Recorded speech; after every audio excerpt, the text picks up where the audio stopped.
తాకట్లో ఉన్న మీ బంగారాన్ని విడిపించి ఆ రోజు ఆన్లైన్ రేటుకి కొంటాం. Sharma gold company.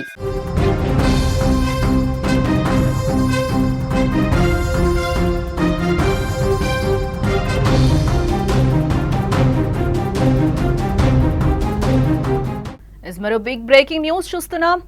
ధర్మస్థలలో శవాల వేటైతే ఇంకా కొనసాగుతోంది. దట్టమైన అడవిలో రెండో రోజు తవ్వకాలైతే కొనసాగిస్తున్నారు పోలీసులు. ఒకసారి 3 ప్రాంతాల్లో తవ్వకాలు జరుపుతున్నారు.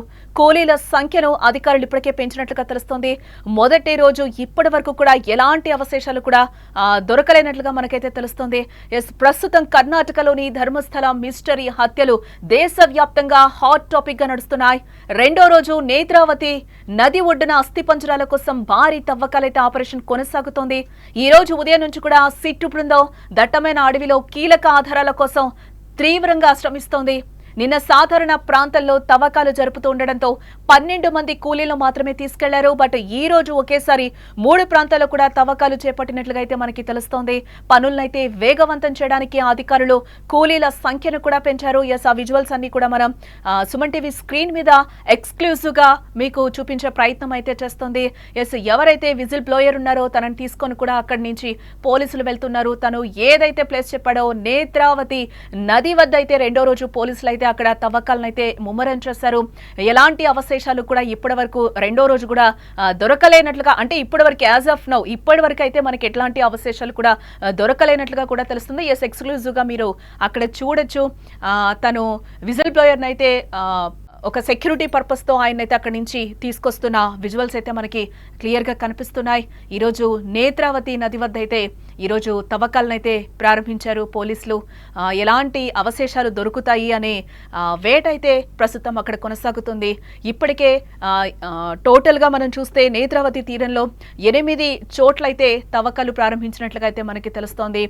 ఒకటి హైవే పక్కన 4 ప్లేసెస్ అయితే పోలీసులు గుర్తించారు. అలాగే అజికూరు వెళ్లే దారిలో ఒకటి ఉన్నట్లుగా కూడా ఎవరైతే ఆయన ఉన్నాడో విజిల్ బ్లోయర్ చెప్పడం జరిగింది. దాంతో పాటుగా కన్నడిలో అయితే 2 స్పాట్స్ ని గుర్తించారు. టోటల్ గా 15 ప్లేసెస్ లో అయితే ఈ తవ్వకాలు జరపబోతున్నట్లు కూడా మనకి తెలుస్తోంది. అలాగే ఇక్కడ పాతిపెట్టని ఈ 15 ప్లేసెస్ లో అనేది కూడా పారిశుద్ధ్య కార్మికుడు అయితే వాళ్ళకి పోలీసులకి చెప్పడం జరిగింది. ఏ ప్లేసెస్ లో పాతి పెట్టాను అనే దీంట్లోనే ఈ రోజు పోలీసుల బృందం అయితే ఈ రోజు అక్కడంతా కూడా తనిఖీలు చేస్తున్న విజువల్స్ అయితే మనకి కనిపిస్తున్నాయి. అక్కడి నుంచి అయితే అందరూ కూడా ఆ విజిల్ బ్లోయర్ ఎవరైతే పారిశుద్ధ్య కార్మికుడు ఉన్నాడో తనని కూడా తీసుకుని వెళ్తూ కూడా అక్కడ విచారణ కొనసాగిస్తున్నారు. ఎక్కడ నేను శవాల్ని పాతి పెట్టానో ఆ ప్లేస్ కి వెళ్లి కూడా పోలీసులు తనని కూడా సెక్యూరిటీ దీంట్లో తీసుకువెళ్తూ కూడా అక్కడ తనిఖీలు చేస్తున్న విజువల్స్ అయితే మనకి కనిపిస్తున్నాయి. కాగా నిన్న కార్మికులు మామూలుగా నేలంతవ్వడానికి ప్రయత్నించారు. కానీ వర్షం కారణంగా అక్కడ నీరు నిలిచిపోయింది. నిన్న ముందుగా గుర్తించిన మొదటి స్థలంలో దాదాపు 15 అడుగుల వెడల్పు 8 అడుగుల లోతు వరకు కూడా తవ్వడం జరిగింది. కానీ అక్కడ ఇలాంటి అస్థిపంజర అవశేషాలు కానీ లేదా ఇతర భౌతిక ఆధారాలు కూడా కనిపించలేదని చెప్తున్నారు. అయితే సిట్టు బృందం మాత్రం ఆపరేషన్ ను ఇప్పటివరకైతే ఆపడం లేదు. తన ఆపరేషన్ అయితే కొనసాగిస్తూ ఉంది. నిజాలు బయటపడే వరకు కూడా తవ్వకాలు కొనసాగిస్తామని కూడా సిట్ అధికారులు చెప్తున్నారు.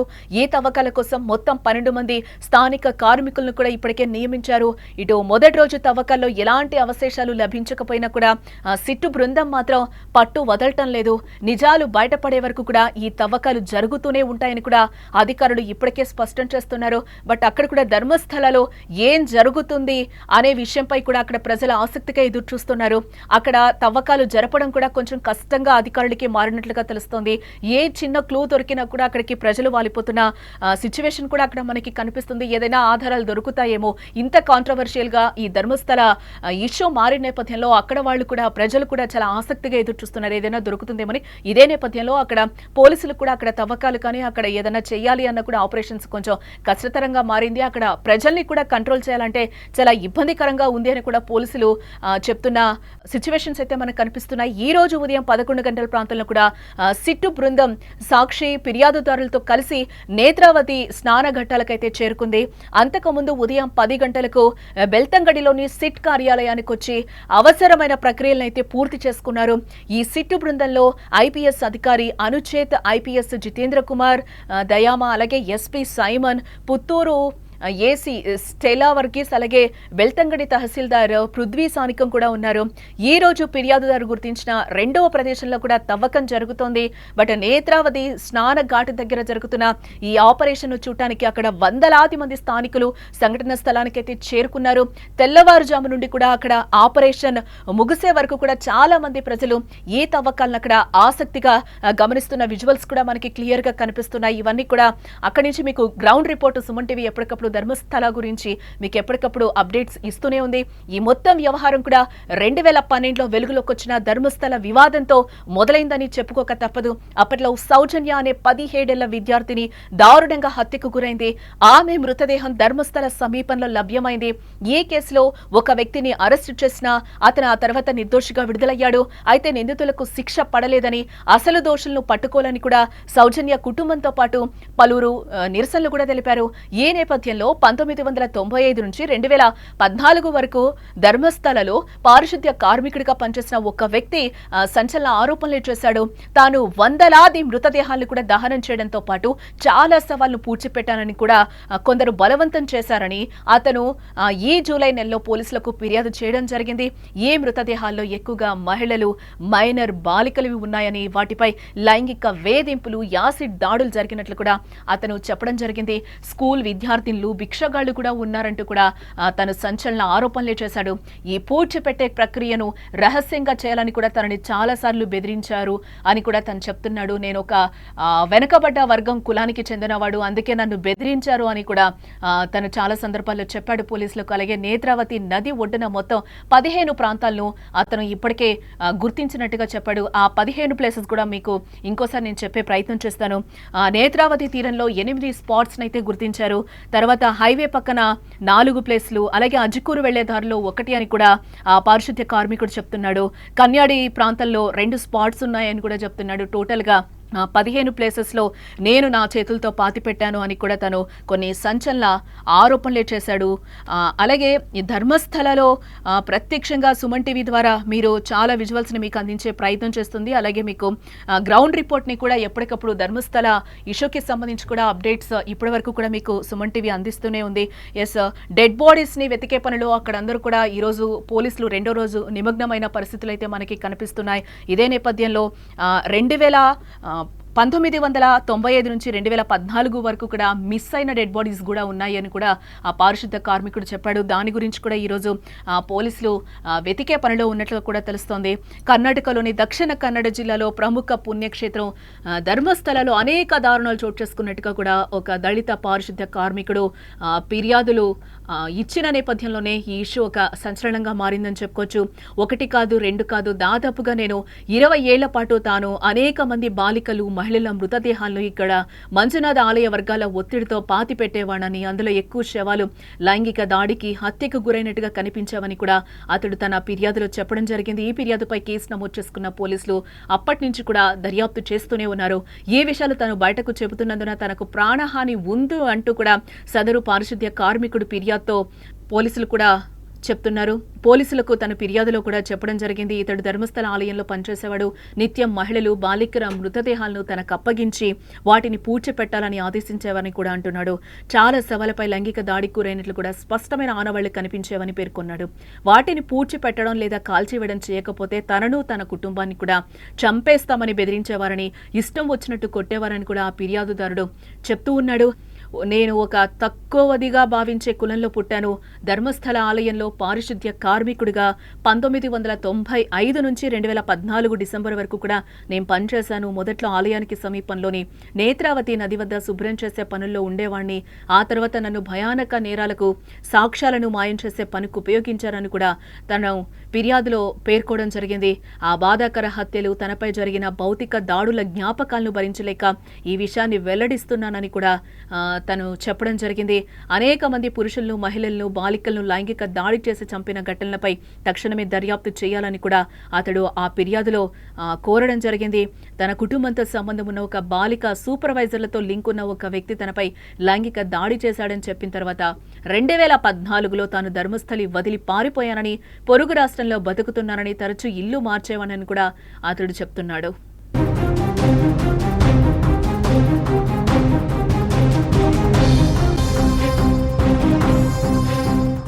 ఇదంతా పక్కన పెడితే ప్రస్తుతం కర్ణాటకలోని ధర్మస్థల మిస్టరీ హత్యలు దేశవ్యాప్తంగా ఇప్పుడు హాట్ టాపిక్ గా నడుస్తుందని చెప్పుకోవాలి. రెండో రోజు నేత్రావతి నది ఒడ్డున అస్థిపంజరాల కోసం భారీ తవ్వకాలు ఆపరేషన్ అయితే కొనసాగుతుందని చెప్పుకోవాలి. ఈ రోజు ఉదయం నుంచి కూడా సిట్టు బృందం దట్టమైన అడవిలో కీలక ఆధారాల కోసం తీవ్రంగా శ్రమిస్తోంది. నిన్న సాధారణ ప్రాంతంలో తవ్వకాలు జరుపుతూ ఉండడంతో 12 మంది కూలీలను మాత్రమే తీసుకెళ్లడం జరిగింది. అయితే ఈ రోజు ఒకేసారి కూడా 3 ప్రాంతాల్లో తవ్వకాలు చేపట్టినట్లుగా అయితే మనకు తెలుస్తోంది. పనులను వేగవంతం చేయడానికి అధికారులు కూలీల సంఖ్యను కూడా పెంచడం జరిగింది. కాగా నిన్న కార్మికులు మామూలుగా నేలనైతే తవ్వడానికి ప్రయత్నించారు. కానీ వర్షం కారణంగా నీరంతా అక్కడ నిలిచిపోయింది. నిన్న ముందుగా గుర్తించిన మొదటి స్థలంలో దాదాపుగా 15 అడుగుల వెడల్పు అలాగే 8 అడుగుల లోతు వరకు కూడా తవ్వడం జరిగింది. కానీ అక్కడ ఎలాంటి అస్థిపంజరాలు అవశేషాలు కానీ లేదా ఇతర భౌతిక ఆధారాలు కూడా కనిపించలేదని తెలుస్తోంది. అయితే సిట్టు బృందం మాత్రం ఆపరేషన్ ను ఆపడం లేదు, కొనసాగిస్తూ ఉంది. నిజాలు బయటపడే వరకు కూడా ఈ తవ్వకాలు కొనసాగిస్తామని కూడా స్పష్టం చేస్తోంది. ఈ తవ్వకాల కోసం మొత్తం 12 మంది స్థానిక కార్మికులను అయితే నియమించడం జరిగింది అధికారులు. మొదటి రోజు తవ్వకాల్లో ఎలాంటి అవశేషాలు కానీ లభించకపోయినా సిట్టు బృందం మాత్రం పట్టు వదలటం లేదు. నిజాలు బయటపడే వరకు కూడా ఈ తవ్వకాలు జరుగుతూనే ఉంటాయంటూ కూడా అధికారులు ఇప్పటికే స్పష్టం చేసిన విషయం మనకు తెలిసిందే. అందులో భాగంగానే రెండో రోజు అక్కడ అవశేషాల కోసం తవ్వకాలు అయితే ప్రారంభించారు. మరింత మంది కూలీలను అయితే ఈ రోజు పెంచడం జరిగింది. బట్ మొన్న జరిపిన తవ్వకాల్లో అయితే ఎటువంటి అవశేషాలు అయితే ఇప్పటి వరకు బయటపడలేదు అని కూడా అధికారులు చెప్తున్నారు. ఈ రోజు ఏమైనా దొరుకుతాయేమో అని చెప్పి ఆ పారిశుద్ధ కార్మికుడు ఏదైతే ఎక్కడైతే ఒక స్పాట్ చెప్పాడో నేత్రావతి నది వద్దకైతే ఈ రోజు అదే విచారణ కొనసాగించేందుకు అక్కడికి వెళ్లారు. ఇందులో భాగంగానే నేత్రావతి నది వద్ద అయితే తవ్వకాలైతే ప్రారంభించారు కొంతమంది కూలీలతో. ఈ రోజు ఉదయం 11 గంటల ప్రాంతంలో సిట్టు బృందం సాక్షి ఫిర్యాదుదారులతో కలిసి నేత్రావతి స్నానఘట్టాలకైతే చేరుకుంది. అంతకుముందు ఉదయం 10 గంటలకు బెల్తంగడిలోని సిట్ కార్యాలయానికి వచ్చి అవసరమైన ప్రక్రియలైతే పూర్తి చేసుకున్నారు వారు. ఈ సిట్ బృందంలో ఐపీఎస్ అధికారి అనుచేత్, ఐపీఎస్ జితేంద్ర కుమార్ దయామ, అలాగే SP Simon Puttur, AC Stella Varghese, Belthangady tahsildar Prithvi స్థానికం కూడా ఉన్నట్లుగా తెలుస్తుంది. ఈ రోజు ఫిర్యాదుదారు గుర్తించిన రెండవ ప్రదేశంలో తవ్వకాలైతే జరుపుతున్నారు అధికారులు. నేత్రావతి స్నాన ఘాట్ దగ్గర జరుగుతున్న ఈ ఆపరేషన్ చూడడానికి కూడా వందలాది మంది స్థానికులు సంఘటన స్థలానికి చేరుకున్నారు. ఆ విజువల్స్ అన్ని కూడా మనకి సుమన్ టీవీ స్క్రీన్ మీద అయితే కనిపిస్తుంది. బట్ అక్కడ ఎక్కువగా గుంపులుగా ప్రజలు కూడా అక్కడున్న వాళ్ళందరూ కూడా అక్కడికి చేరుకోవడంతో కొంచెం కష్టతరంగా మారినట్లుగా కూడా తెలుస్తోంది. అక్కడ తవ్వకాలు జరపడానికి కూడా అక్కడ ప్రజలు కూడా ఏం జరుగుతుంది, ధర్మస్థలలో ఎటువంటి అవశేషాలు కానీ భౌతికాయాలు కానీ బయటపడతారా, అస్థిపంజరాలు కానీ ఇట్లాంటివి ఏవైనా బయటపడతాయా అనే దీంతో అక్కడ కూడా వాళ్ళు వెయిట్ చేస్తున్న పరిస్థితులు అయితే మనకి కనిపిస్తున్నాయి. ఎక్కడైనా కూడా వాళ్ళ తవ్వకాలు మొదలు పెడుతుంటే అక్కడ కూడా చాలా ఈగర్గా వాళ్ళు అక్కడ వెయిట్ చేస్తున్నారు. ఏమైనా దొరుకుతాయా, దీనికి సంబంధించి సాక్ష్యాలు ఆ పారిశుద్ధ్య కార్మికుడు చెప్పేవన్నీ నిజమేనా ఏంటి అనే దిశలో కూడా వాళ్ళందరూ అక్కడ వెయిట్ చేస్తున్నారు. ఏమైనా దొరుకుతాయి అని చెప్పి ఈ నేపథ్యంలోనే అక్కడ అధికారులు కూడా తవ్వకాలు చేయడం కూడా చాలా కష్టతరంగా మారింది. అక్కడ ప్రజల్ని కంట్రోల్ చేయడం కూడా అక్కడ అధికారుల వల్ల కావడం లేదని కూడా తెలుస్తోంది. తెల్లవారుజాము నుండి కూడా ఆపరేషన్ ముగిసే వరకు చాలా మంది ప్రజలు ఈ తవ్వకాలను ఆసక్తిగా అక్కడ గమనిస్తున్నారు. అలాగే ఈ మొత్తం వ్యవహారం 2012లో వెలుగులోకి వచ్చిన ధర్మస్థల వివాదంతోనే మొదలైందని చెప్పుకోవచ్చు. అప్పట్లో సౌజన్య అనే 17 ఏళ్ల విద్యార్థిని దారుణంగా హత్యకు గురైన విషయం మనకు తెలిసిందే. ఆమె మృతదేహం ధర్మస్థల సమీపంలో లభ్యమైంది. ఈ కేసులో ఒక వ్యక్తిని అరెస్టు చేసిన అతను తర్వాత నిర్దోషిగా విడుదలైపోయాడు. అయితే నిందితులకు శిక్ష పడలేదని, అసలు దోషులను పట్టుకోవాలని కూడా సౌజన్య కుటుంబంతో పాటు పలువురు నిరసనలు కూడా తెలిపారు. అప్పట్లో ఈ నేపథ్యంలో 1995 నుంచి 2014 వరకు కూడా ధర్మస్థలిలో పారిశుద్ధ్య కార్మికుడిగా పనిచేసిన ఒక వ్యక్తి సంచలన ఆరోపణలు చేయడం ఇప్పుడు గమనార్హం. తాను వందలాది మృతదేహాలను దహనం చేయడంతో పాటు చాలా శవాలను పూడ్చిపెట్టాలని కొందరు నన్ను బలవంతం చేశారని అతను ఈ జూలై నెలలో పోలీసులకైతే ఫిర్యాదు చేశాడు. ఈ మృతదేహాల్లో ఎక్కువగా మహిళలు, మైనర్ బాలికలవి ఉన్నాయి. వాటిపై లైంగిక వేధింపులు అలాగే యాసిడ్ దాడులు జరిగినట్లు కూడా అతను చెప్పడం జరిగింది. స్కూల్ విద్యార్థినులు, భిక్షగాళ్లు కూడా ఇందులో ఉన్నారు అని కూడా అతను చెప్తున్నాడు. ఈ పూడ్చిపెట్టే ప్రక్రియను రహస్యంగా చేయాలని కూడా తనను బెదిరించినట్లుగా వెల్లడించాడు. నేత్రావతి నది ఒడ్డున మొత్తం 15 ప్రాంతాలనైతే అతను గుర్తించడం జరిగింది.